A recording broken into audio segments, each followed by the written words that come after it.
What if I told you that a medieval peasant living in a mud hut 800 years ago had a better, more satisfying sex life than most people today? That sounds impossible, right? We think of medieval times as dirty, oppressive, and sexually repressive. But the shocking truth is that medieval peasants enjoyed freedoms, practices, and attitudes about sex that would make modern people jealous. By the end of this video, you'll understand why historians call this the biggest misconception about medieval life. Let's dive into the Dark Ages. Literally. Before we shatter everything you think you know about medieval sexuality, let's talk about the myths. Hollywood wants you to believe that medieval people were sexually repressed, that the church controlled every aspect of their intimate lives, and that peasants were too busy surviving to enjoy physical pleasure. These myths come from Victorian historians who projected their own sexual hang-ups onto medieval people. The Victorians were the ones who were sexually repressed, not medieval peasants. In fact, medieval people were surprisingly open about sex, and peasants had advantages that modern people have lost forever. But here's where it gets interesting and disturbing. The evidence for medieval peasant sexuality comes from court records, church confession manuals, and even medieval medical texts. What these sources reveal will shock you. Let's start with the biggest shock. Medieval peasants had more sexual freedom than modern people in many ways. Here's why. No social media pressure. Medieval peasants didn't have Instagram models, OnlyFans, or pornography setting unrealistic expectations. They weren't comparing themselves to filtered, edited images. Their sexual expectations were based on real human bodies and real human experiences. Community support. Medieval villages were tight-knit communities where everyone knew everyone. This created a support system for sexual education that we've lost. Older married women would teach younger women about sex, contraception, and pleasure. Men learned from other men.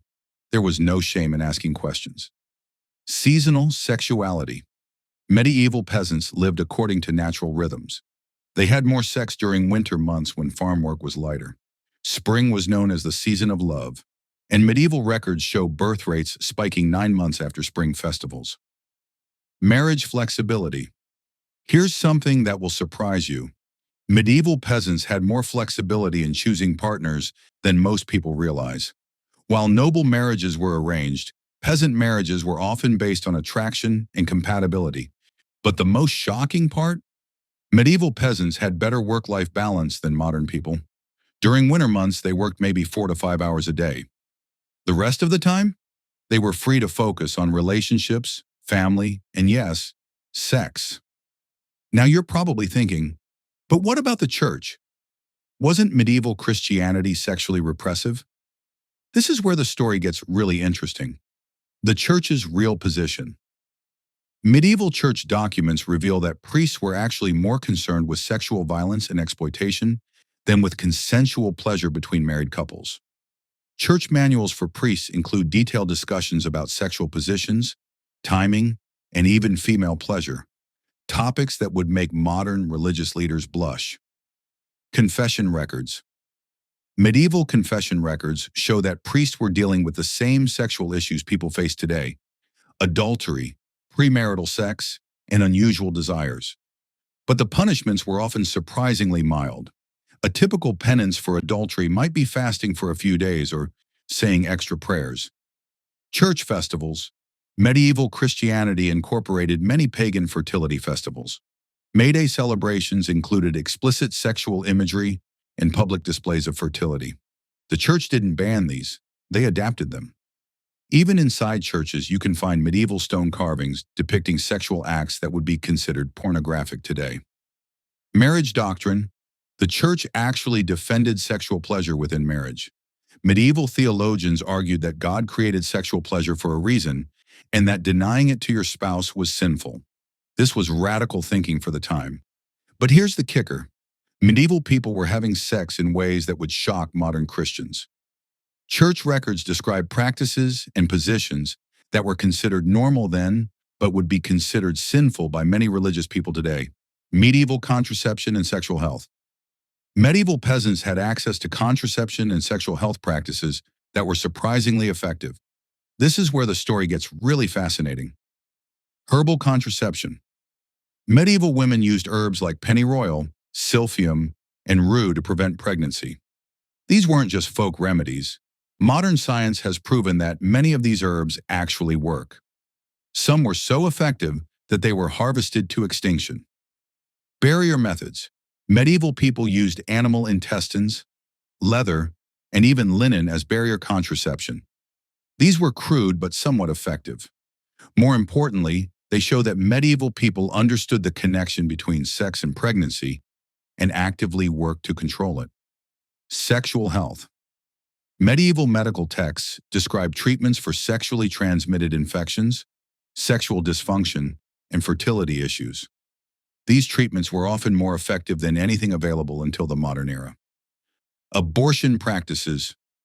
Medieval women had access to abortion techniques that were widely known and accepted. Church records show that early abortion was often not considered a serious sin. The church was more concerned with abandoned babies than with early pregnancy termination. Midwifery. Medieval midwives were skilled practitioners who understood female anatomy and sexual health better than most doctors today. They provided contraception, abortion, fertility treatments, and sexual counseling. The shocking truth? Medieval women had more control over their reproductive lives than women in many parts of the world today. Now we need to talk about the dark side, sexual violence and exploitation, because not everything about medieval sexuality was positive. Medieval society had serious problems with sexual violence and exploitation. Sexual violence. Medieval court records are full of cases of sexual assault, particularly against servant women and peasant girls. The punishment for these crimes was often minimal, especially if the perpetrator was of higher social class. Marriage rape. The concept of marital rape didn't exist in medieval law. Once married, a woman had no legal right to refuse sex. This was considered normal and even encouraged by the church. Child marriage. While not as common among peasants as among nobles, child marriage still occurred. Girls as young as 12 were considered marriageable, though most peasant marriages happened in the late teens or early 20s. Prostitution. Medieval cities had extensive prostitution networks. While sometimes regulated, these often involved exploitation of poor women who had few other options. Sexual slavery. Medieval society included various forms of sexual slavery, particularly of war captives and servants. The reality is that medieval sexuality existed within a framework of male dominance and female vulnerability that we would find unacceptable today. The sexual freedom that peasants enjoyed came with serious risks for women. So what can we learn from medieval peasant sexuality? There are actually several lessons that could improve modern relationships. Seasonal intimacy. Medieval people understood that sexuality has natural rhythms. They had more sex during certain seasons and less during others. Modern people try to maintain constant sexual activity, which can lead to burnout and dissatisfaction. Community support. Medieval communities provided sexual education and support that we've lost. Modern people often struggle with sexual issues in isolation, while medieval people had extensive support networks. Realistic expectations. Without pornography and social media, medieval people had more realistic expectations about bodies and performance. This led to greater satisfaction with normal human sexuality. Work-life balance. Medieval peasants had better work-life balance during certain seasons, which gave them more time for relationships and intimacy. Natural contraception.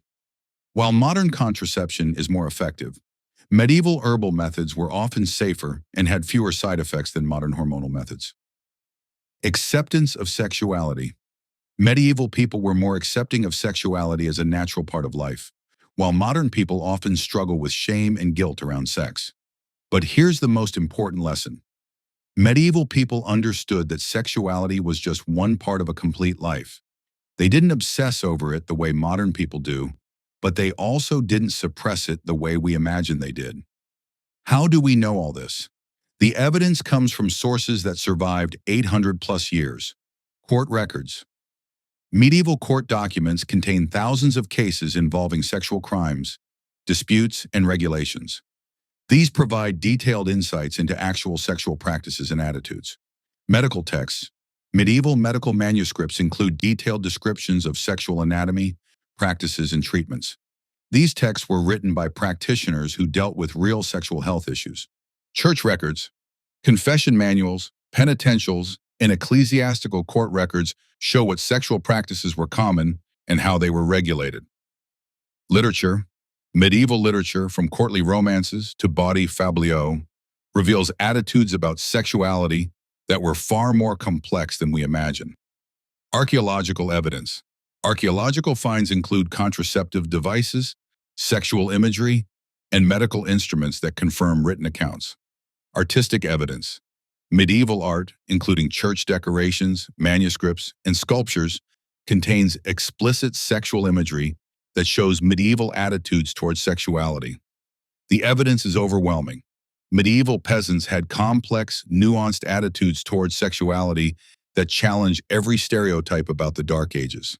So there you have it, the shocking truth about medieval peasant sexuality. They had freedoms we've lost, practices we've forgotten, and attitudes we could learn from. They also faced dangers and limitations that we've overcome.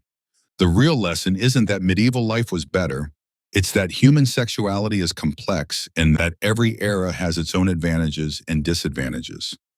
Medieval peasants weren't sexually repressed prudes, but they also weren't living in a sexual paradise. What's your biggest takeaway from this video? Are you surprised by any of these revelations about medieval sexuality? Let me know in the comments below.